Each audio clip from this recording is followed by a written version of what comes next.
Hello guys, Sinta.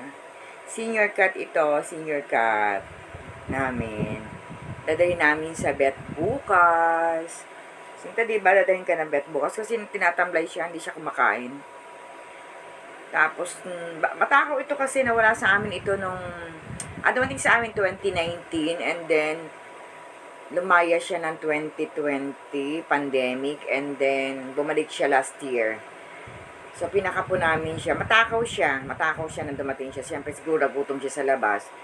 And then, basta matakaw siya isang taon. Then, pinakapon ko namin ng September.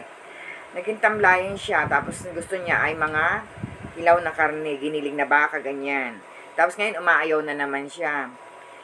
Pinakain ko siya ng sardinas. Nagustuhan niya kahapon. Eh, hindi naman pwedeng sardinas lagi, di ba?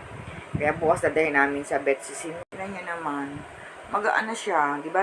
'Di ba Sinta, magaan na ikaw? Magaan na si Sinta eh. Wawa naman ito eh. Ito yung pinakauna namin, pusa. Wawa na awa ko. Nakakaawa kasi pumapayat siya. Akala ko pa na magiging niisip ko tuloy baka he's too old para ipakapon, pero hindi naman siguro. Medyo parang ang appetite niya ay kaya hindi ko rin nasusubaybayan kasi nga wild siya. Hindi siya basta hindi basta siya nagpapakulong. So hinayaan namin siya sa labas. So, ang gusto niya yung mga basura na ayoko naman nung kakain siya ng basura. Minsan may bit-bit ditong galing sa basurahan na nasa plastic na mga hasang. Pinagluluto ko nga siya. Kaya ako bumibili. Actually, mga lahat naman ng pusa ko pinagluluto namin. Hindi man araw-araw. Kaya talaga nag-aalala ako sa kanya na hindi na siya kumakain. Binigyan ko siya ng wet food yung nasa lata. Ayaw pa rin niya. Kahapon binigyan ko siya ng yung ribs. Kinain niya ng kaunti. At least nakain niya. So, parang 2 weeks ago, 2 linggo siyang kumakain ng mga gusto niya ng hilaw. Yung giniling nga na baka. Tapos yung thinly sliced na yung lean meat ng kahit baboy, yun ang gusto niya. Ngayon ayaw na niya. Ayaw na niya nun. Kaya nagwo-worry ako, hindi na siya Bebe, pakita mo. Hanap ikaw doon. Hindi na siya nagkakain. Tapos hindi ko rin nasusubaybayan kung nakakainom siya. Kasi dati nakikita ko siya, mas gusto niya uminom doon sa banyo. Mas gusto niya doon. Oo.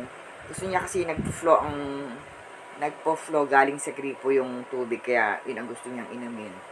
Tapos kahapon kita ko, di ba nag-uulan ngayon, doon sa may labas, umiinom siya doon sa, sa kalsada, yung parang pinag-ulanan, na medyo kaunti doon sa, sa daan. Doon siya umiinom, hindi ko, siguro nga doon siya nasanay nung mawala siya dito. Actually, malaki na naman ito nung inampun ko eh. Yun yung siguro nakagawian niya.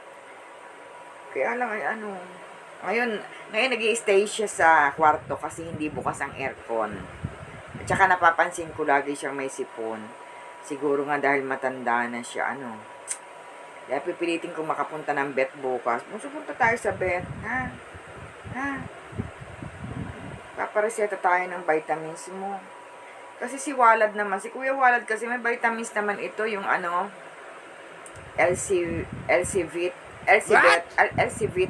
ano ba yan? At saka yung, yung full coat. Taman si Walad magpainom. Sabi ko, araw-arawin. Wawa naman eh. So, yun lang ba, bebe? Wawa naman.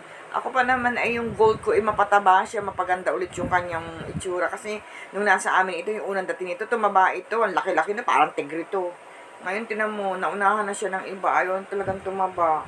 O talagang senior cut na talaga siya, kaya ganun. Bakit ako magsisenior na mataba pa rin? Bebe?